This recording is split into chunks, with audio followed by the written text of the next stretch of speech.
Hello दोस्तों, कैसे हैं आप लोग। दोस्तों, आप सभी का हमारे यूट्यूब चैनल रोजगार विद अंकुश शर्मा में बहुत बहुत स्वागत है। दोस्तों, आज का जो हमारा टॉपिक है बहुत ही इम्पोर्टेंट टॉपिक है, जो कि बहुत जनरल टॉपिक है, जो लोगों को नहीं समझ में आ पाता है। आज मैं इस डाउट को आपको पूरी तरीके से क्लियर करूँगा। दोस्तों, हमारे टॉपिक का नाम है why grounding in transformer required. ठीक है, मतलब कि अगर मैं आपको प्रॉपर तरीके से बताऊं तो ट्रांसफॉर्मर के न्यूट्रल को ग्राउंड क्यों किया जाता है। ठीक है, ये हमारा टॉपिक है, why transformer neutral is grounded. दोस्तों, इस टॉपिक को कवर करने में मुझे 6 से 7 मिनट लगेंगे, तो आप लोग वीडियो को पूरे ध्यान से देखना। कोई डाउट आपको फिर भी बच जाता है तो आप कमेंट बॉक्स में लिख सकते हैं। आगे बढ़ते हैं। अभी देखिए, आप लोग ये इमेजेस यहाँ पे देख सकते हैं, तो ट्रांसफॉर्मर की इमेजेस आप लोगों को दिख रही हैं। आप लोगों को अगर ट्रांसफॉर्मर पे भी वीडियो चाहिए तो मैं वो बना के दे सकता हूँ, आप कमेंट बॉक्स में लिखिएगा। दोस्तों, सबसे पहले हम बात करेंगे कि ये ट्रांसफार्मर के अंदर जो ग्राउंडिंग की हुई है, यहाँ पे मैं आपको इमेजेस दिखा रहा हूँ। इसमें आपको जैसे कि यहाँ पे भी दिख रहा है फेज, न्यूट्रल, अर्थ, 3 वायर जो स्टार्टिंग वाले, ये आर वाई बी। ठीक है, ये 3 फेज ट्रांसफार्मर है, तो आर वाई बी 3 फेज के दिख रहा है। और लास्ट वाला जो है जिसमें ये ग्राउंडिंग की हुई है, ये वाला हमारा है न्यूट्रल। तो दोस्तों, अगर हम सबसे पहले ये जानें कि न्यूट्रल कहाँ से आता है, तो बहुत ज़रूरी है वो जानना। वो इसलिए ज़रूरी है क्योंकि आपको ये पता होगा कि न्यूट्रल जनरेट कैसे होता है, तभी जाके हम ये समझ पाएंगे कि उस न्यूट्रल को ग्राउंड करना क्यों ज़रूरी है। दोस्तों, सबसे पहले मैं आपको एक चीज़ बताऊंगा कि सब लोग एक कन्फ्यूजन में रहते हैं कि अर्थिंग, ठीक है, कुछ लोग बोलते हैं कि अर्थिंग क्यों करते हैं ट्रांसफार्मर के न्यूट्रल में, कुछ लोग बोलते हैं ग्राउंडिंग क्यों करते हैं। तो इसमें से कौन सी टर्म सही है फॉर दी ट्रांसफार्मर न्यूट्रल, तो वो सेकंड वाली टर्म सही है, ये वाली टर्म।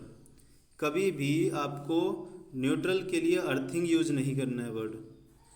कभी भी आप ये नहीं बोलेंगे कि हम ट्रांसफार्मर के न्यूट्रल की अर्थिंग कर रहे हैं। आप क्या बोलोगे, इसको काट, ये देखिए मैंने इसको काट दिया है। आप क्या बोलेंगे कि हमने ट्रांसफार्मर के न्यूट्रल की ग्राउंडिंग की हुई है। दोस्तों, इसका मतलब पहले ये वर्ड आपको मैं देखो स्पेसिफिक, मैंने ये वीडियो इसलिए बनाई है क्योंकि बहुत सारे कंटेंट अवेलेबल हैं यूट्यूब पे भी और भी बहुत सारी साइट्स पे, लेकिन क्लैरिटी नहीं है। ठीक है, तो सबसे पहले ये वर्ड आप समझ लो कि ग्राउंडिंग जो है वो हम वर्ड यूज़ करेंगे, अर्थिंग नहीं करेंगे। इट मीन्स कि ट्रांसफार्मर के न्यूट्रल की ग्राउंडिंग क्यों रिक्वायर्ड है, ये हमारा टॉपिक है आज का। तो वर्ड आपको क्लियर हो गया होगा, grounding is the correct word. दोस्तों, आगे हम बढ़ते हैं। आगे हम बात करेंगे कि ये न्यूट्रल कहाँ से आता है और न्यूट्रल की जो ये ग्राउंडिंग करने की ज़रूरत क्यों है। तो हम सबसे पहले उसके लिए देखेंगे न्यूट्रल।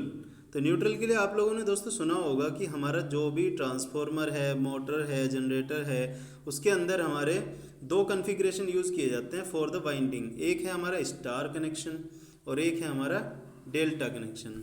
ठीक है दोस्तों, तो मैं एक एग्जांपल अगर ले लूँ, किसी मान लीजिए कि कोई हमारे पास जनरेटर है या मोटर है, उसके अंदर हमारे पास कितने, देखिए कोई भी अगर वाइंडिंग हम बना रहे हैं तो उसमें कितने टर्मिनल होंगे, 2 होंगे एक वाइंडिंग के अंदर।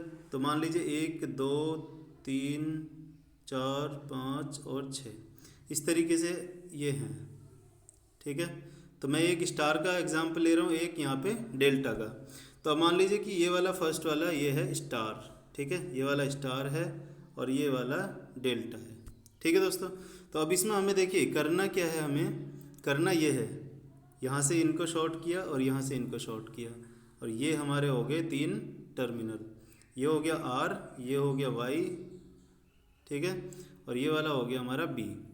ये कौन से कनेक्शन में हुआ, ये हुआ स्टार कनेक्शन के अंदर। आपने क्या किया, इन तीनों के, देखो ये 3 क्या है, ये फेज ही तो हैं। ये वाला आर फेज हो गया, ये वाला वाई फेज हो गया, ये वाला बी फेज हो गया। आप लोगों ने क्या किया है यहाँ पे कि आपने एक एक कनेक्शन तो ले लिया, इसका 2 टर्मिनल होंगे तो एक टर्मिनल तो ले लिया आपने फेज बनाने के लिए, आर वाई बी तीनों फेज बन गए। और रिमेनिंग के जो 1 1 1 टर्मिनल बचे, उन तीनों को आपने क्या कर दिया, शॉर्टिंग कर दी। तो शॉर्टिंग करने से क्या हुआ, ये हमारे कॉमन पॉइंट बन गया, और ये कॉमन पॉइंट क्या बन गया हमारा, न्यूट्रल। ठीक है दोस्तों, तो ये हमारे हो गए 3 फेज आर वाई बी, और ये बन गया हमारा यहाँ पे न्यूट्रल। अगर हम यहाँ पे डेल्टा की बात करते हैं तो डेल्टा के केस में हम क्या करते हैं, इस तरीके से हम इसको शॉर्ट करते हैं। मतलब कि आपने क्या किया, आपने आर के दोनों टर्मिनल को शॉर्ट कर दिया, वाई के दोनों टर्मिनल को शॉर्ट कर दिया और बी के दोनों टर्मिनल को यहाँ पे शॉर्ट कर दिया। तो दोस्तों यहाँ से जो आपके बन रहे हैं वो बनेगा आर, और ये वाला बन गया आपका वाई, और ये वाला बन गया आपका बी।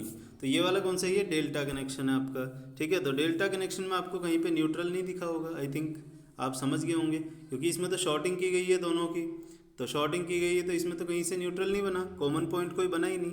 लेकिन यहाँ पे क्या बन गया? एक कॉमन पॉइंट जनरेट हो गया। तो इसका मतलब हम ये समझ सकते हैं कि जो हमारा न्यूट्रल पॉइंट है वो स्टार कनेक्शन में जनरेट होता है, डेल्टा में नहीं होता है। मैं आपको ये एग्जाम्पल दूसरे तरीके से बता देता हूँ। देखिए, जैसे कि हम अगर किसी वाइंडिंग की बात करें तो इस तरीके से हमारी वाइंडिंग्स होती हैं, ठीक है। और ये हमारी वाइंडिंग्स हो गई। अब मान लीजिए इसको मान लेते हैं आर, इसको मान लेते हैं वाई, और इसको मान लेते हैं हम बी, ठीक है दोस्तों। तो ये आर वाई बी में अगर हम क्या करें कि हम इनके ये वाले पॉइंट को एक कॉमन कर दें, तीनों का एक एक पॉइंट ये मिला दें यहाँ से, ठीक है। तो हमने इसको क्या किया यहाँ पे, ठीक है दोस्तों। तो आपको क्या करना है, यहाँ पे हमने इसको तीनों के टर्मिनल को मिला दिया। तो अब मिलाने के बाद ये वाला पॉइंट एक बन गया, ये वाला पॉइंट एक बन गया, और ये वाला एक पॉइंट बन गया। तो यहाँ से क्या मिल गया? आर फेज मिल गया, यहाँ से क्या मिल गया? वाई फेज मिल गया, और यहाँ से बी फेज मिल गया। और ये क्या? एक कॉमन पॉइंट बन गया ये, जिसको हम बोलते हैं न्यूट्रल। तो ये स्टार के केस में यहाँ से एक न्यूट्रल जनरेट हो गया। कोई भी आपका हो, चाहे वो ट्रांसफार्मर हो, चाहे वो जनरेटर हो, चाहे वो मोटर हो, वो स्टार और डेल्टा वाइंडिंग ही हम उसमें यूज़ करते हैं। दो ही तरीके की हमारी वाइंडिंग्स हो सकती हैं, एक स्टार एक डेल्टा। अगर हम अब डेल्टा की बात करते हैं तो डेल्टा के केस में क्या होगा? देखिए, ये आपको इस तरीके से वाइंडिंग थी सपोज, ठीक है। तो इसमें क्या करना है आपको, ये यहाँ से कोई लूपिंग इस तरीके से नहीं होगी, ठीक है। उसके लिए हम क्या करते हैं, आर वाई और बी, ठीक है। तो इस तरीके से हम करते हैं, आर के पॉइंट को यहाँ मिला दिया, वाई के पॉइंट को यहाँ मिला दिया, और बी के पॉइंट को यहाँ मिला दिया। इस तरीके से वाइंडिंग हमारी तैयार हो जाती है। या फिर इस तरीके से भी देख सकते हो आप कि मान लीजिए ये वाला हमारा आर था ऐसे, ये वाला वाई था, ठीक है, और ये वाला बी था। तो आपने क्या किया, इन दोनों को एक साथ क्लब कर दिया, इन दोनों को एक साथ क्लब कर दिया, और ये एक साथ क्लब कर दिया। तो यहाँ से क्या हो गया, ये आर फेज हो गया, ये वाई फेज हो गया, ये बी फेज हो गया।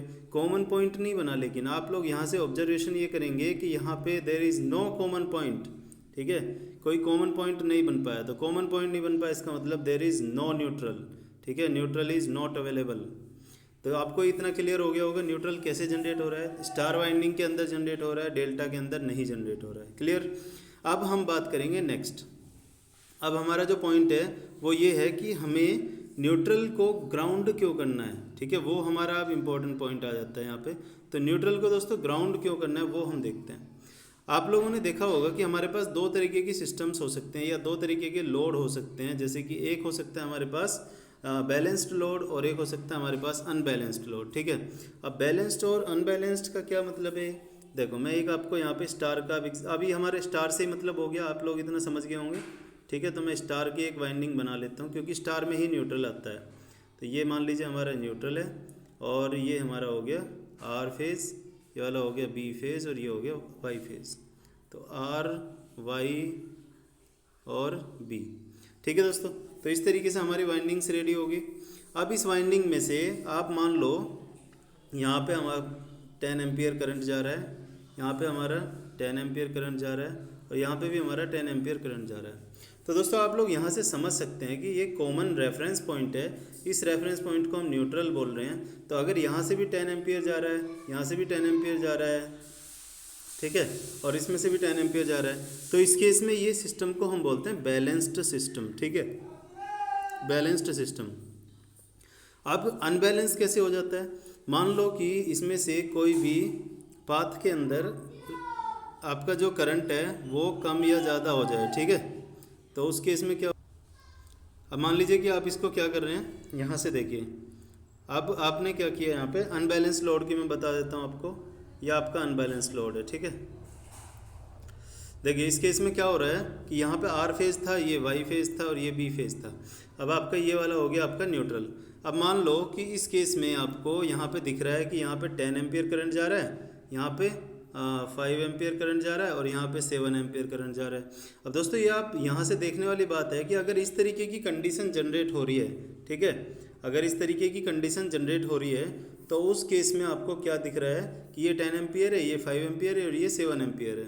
ओके, तो अब कंडीशन यहाँ पे प्रॉब्लम यह आ जाती है कि अनबैलेंस्ड सिस्टम के अंदर कुछ करंट हमारी डेविएट होने लगती है न्यूट्रल की तरफ, ठीक है, क्योंकि न्यूट्रल एक तरह से हमारा एक लास्ट पाथ बच जाता है जब इनमें वेरिएशन आ जाता है, मतलब तीनों आर वाई फेज़ और बी फेज़, तीनों फेज़ के अंदर अगर करंट के अंदर कोई वेरिएशन आ जाता है, डेविएशन आ जाता है, तो उस केस में हमारी जो करंट है वो न्यूट्रल की तरफ फ्लो होने लगती है। अब जब करंट न्यूट्रल की तरफ फ्लो होने लगेगी तो वो न्यूट्रल क्या है, न्यूट्रल तो एक कॉमन पॉइंट है।